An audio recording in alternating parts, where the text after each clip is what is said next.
Jeannie Buss remembers Kobe Bryant's first day as a Laker. In 1996, the basketball world witnessed the beginning of one of the NBA's greatest legends, and Jeannie Buss, the current owner of the Los Angeles Lakers, had the privilege of experiencing a unique moment with Kobe Bryant. For many, Kobe was an exceptional athlete, but for Buss, he was also a determined young man with a clear vision of who he wanted to become and what he wanted to achieve. At just 17 years old, Kobe Bryant was selected by the Charlotte Hornets as the 13th overall pick in the 1996 NBA draft, but his future was not meant to be in Charlotte. Then Lakers general manager Jerry West was determined to bring Kobe to Los Angeles. West saw something special in the young Bryant, something that made him believe Kobe could become the next great star of the franchise. To make that happen, the Lakers had to part with Vlade Divac, their starting center, in a trade with the Hornets. Divac, a key player for the team at that time, was sent to Charlotte in exchange for Kobe's rights. This trade became a milestone in Lakers history and marked the beginning of a golden era for the franchise. During an interview with Kid Sports reporters, Buss shared an anecdote that, while simple, reveals much about Kobe's character and mindset.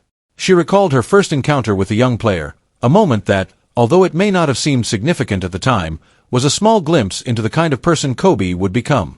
On that day, Jerry West was out of town, as was Jeannie's father, Jerry Buss, the then owner of the team. With no other options, Jeannie was asked to have lunch with Kobe. Although it was not something she would normally do, Jeannie accepted the request, perhaps unaware of the importance of that lunch. She remembers the moment when the waiter approached the table to take their orders. Kobe, with his usual curiosity and determination, asked the waiter if he spoke Spanish. When the waiter responded affirmatively, Kobe, with the seriousness and focus that would soon become his trademark, said he would learn to speak Spanish so he could converse with him next time. This statement, though simple, was a direct reflection of the type of person Kobe was. Someone who not only set goals but worked tirelessly to achieve them, no matter how small or large they were. And he truly kept his promise. In the years that followed, Kobe not only learned to speak Spanish but did so with such perfection that many were impressed with his accent-free speaking ability. This also reflected in his relationship with teammate Pau Gasol, one of the NBA's top centers at the time and one of Kobe's key partners on the Lakers. Gasol, a native Spaniard, found in Kobe a communicator who not only spoke his language but also understood and respected his culture. Together, they formed a formidable duo that helped the Lakers win back-to-back NBA championships in 2009 and 2010. Kobe's relationship with Spanish was another example of his ability to connect with those around him, regardless of their backgrounds. This desire to learn, understand, and connect was one of many aspects that made Kobe such a beloved and respected figure not only in Los Angeles but around the world. However, Kobe's desire for learning and connection was not limited to Spanish. He was known for his curious mind and insatiable thirst for knowledge. He was someone who always sought to improve, not just as a basketball player but as a human being. This mindset was not confined to sports. Kobe applied this work ethic in every area of his life, whether in parenting, business, or his many other passions. Throughout his career, Kobe accumulated an impressive list of achievements: 18 All-Star selections, 15 All-NBA appearances, 5 NBA championships, and 2 Finals MVP awards. He embodied excellence and dedication, someone who never settled for mediocrity but always pursued greatness. His work ethic was legendary. Bryant was known for his Mamba mentality, a philosophy of life he defined as the constant pursuit of perfection and an unwavering commitment to being the best at everything he did. This concept became a mantra not only for him but for millions of people around the world who were inspired by his determination and focus. Kobe often arrived at the gym before any other player and stayed late into the night, practicing tirelessly, perfecting his moves, and studying the game. He was the first to arrive and the last to leave, and this dedication did not go unnoticed by his teammates, coaches, and fans. This level of commitment is what made him one of the most respected and admired players in NBA history. He was a leader both on and off the court, and his influence extended beyond basketball. Kobe became a cultural icon, using his platform to inspire and motivate others to achieve their dreams. However, Kobe's life was tragically cut short on January 26, 2020, when he, his daughter Gianna, and 7 others lost their lives in a helicopter crash in Calabasas, California. The news shocked the world, and the pain of his loss was felt by millions of fans around the globe. Even after his death, Kobe's legacy continues to live on, not only through his basketball achievements but also through the lessons he left behind. His story with Jeanie Buss is just a small part of that legacy, but it exemplifies who he was, a young man determined to learn, grow, and be the best at everything he did. His story serves as a reminder that, regardless of where we start, what matters is the determination and hard work we put into achieving our goals. Today, Kobe Bryant is remembered as one of the greatest basketball players of all time, and his influence continues to be felt around the world. He was more than just an athlete. He was an example of perseverance, passion, and excellence. And his story, from that lunch with Jeanie Buss to his numerous achievements on the court, serves as a lasting inspiration for us all. The Los Angeles Lakers made an aggressive push to acquire Klay Thompson during the offseason. The Los Angeles Lakers made a determined effort to bring Klay Thompson to their team during the offseason. Known for their bold strategies to bolster the roster, the Lakers were willing to make a substantial offer to the veteran shooting guard, demonstrating their commitment to adding another key player to their lineup. According to Andy Kamenetsky of the Locked On Lakers podcast, the team prepared a significant financial proposal to persuade Thompson to join, but unfortunately, the deal fell through. "I know the Lakers really tried to pay Klay Thompson well, but in the end, it didn't work out," Kamenetsky commented, highlighting the team's frustration in not being able to attract the player. Sam Amick of The Athletic reported that the Lakers were prepared to offer Thompson a 4-year contract worth $80 million. This amount was well above what other teams were willing to pay for the player's services, who, despite being in the later stages of his career, still possesses immense talent. Last season, Klay Thompson, at 34 years old, averaged 17.9 points, 3.3 rebounds, 2.3 assists, 0.6 steals, and 0.5 blocks per game. His solid performance continues to demonstrate his relevance in the league, even as the years go by. On the other hand, the Golden State Warriors, the team where Thompson built a stellar career, were not willing to invest further in the player.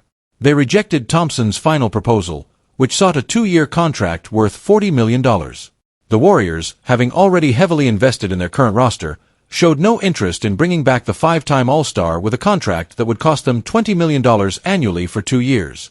Faced with this situation, the Lakers saw an opportunity and were willing to offer not only the amount Thompson desired, but also to extend the contract by 2 more years, an extremely tempting offer.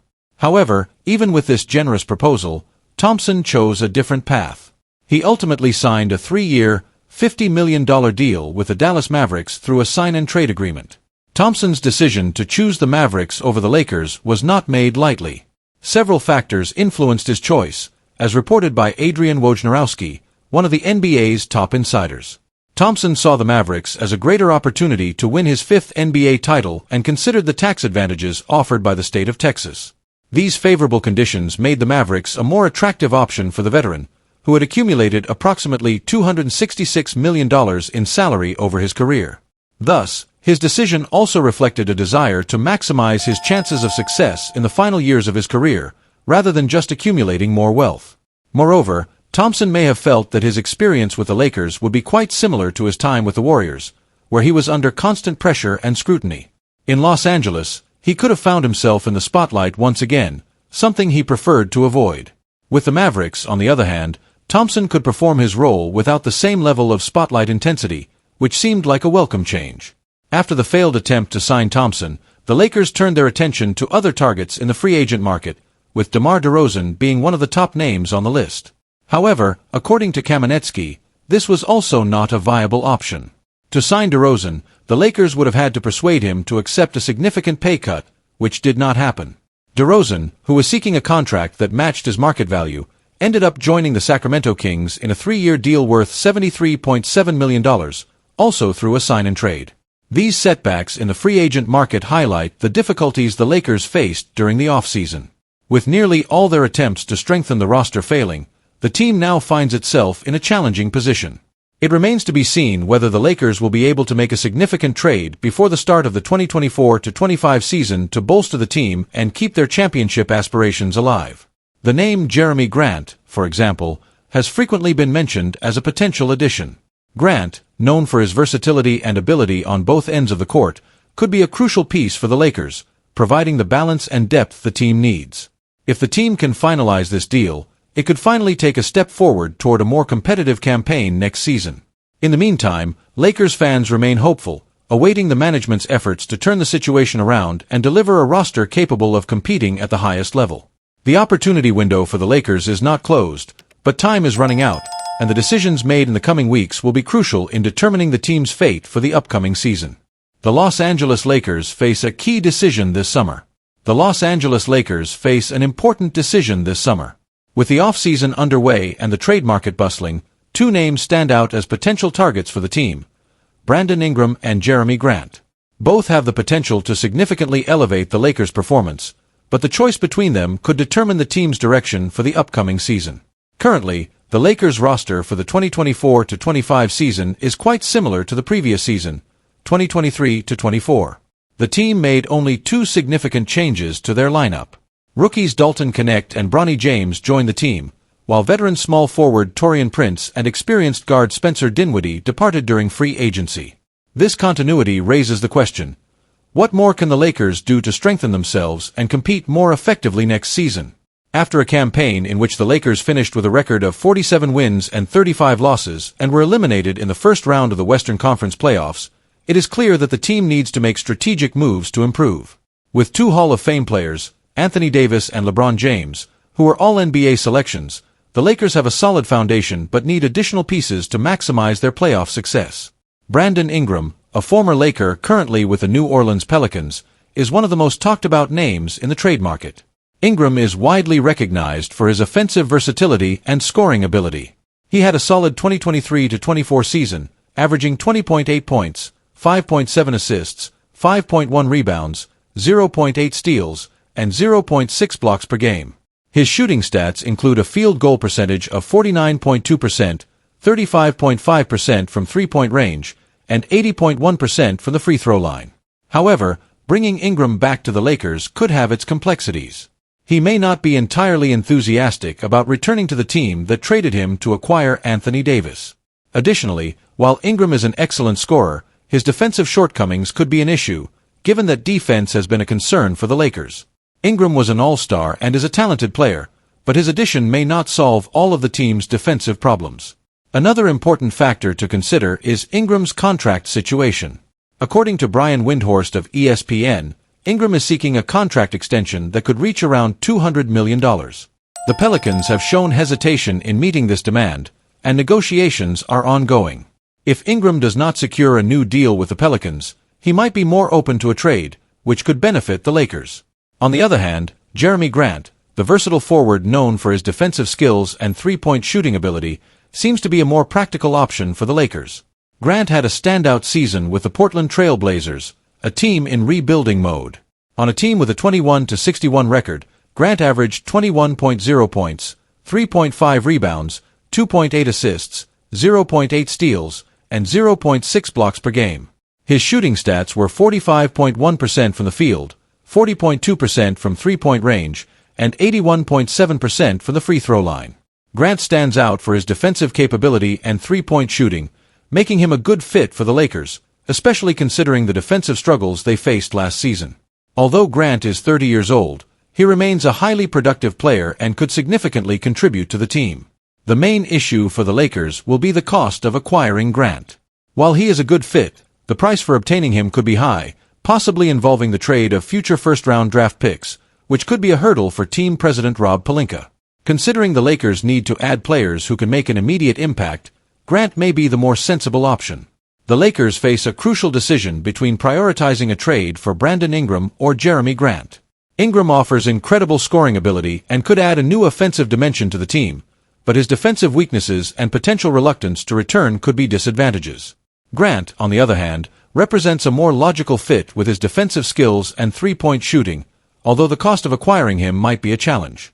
As the Lakers continue to prepare for the upcoming season, the choice between Ingram and Grant could determine whether the team can effectively compete in the Western Conference and make a deeper playoff run.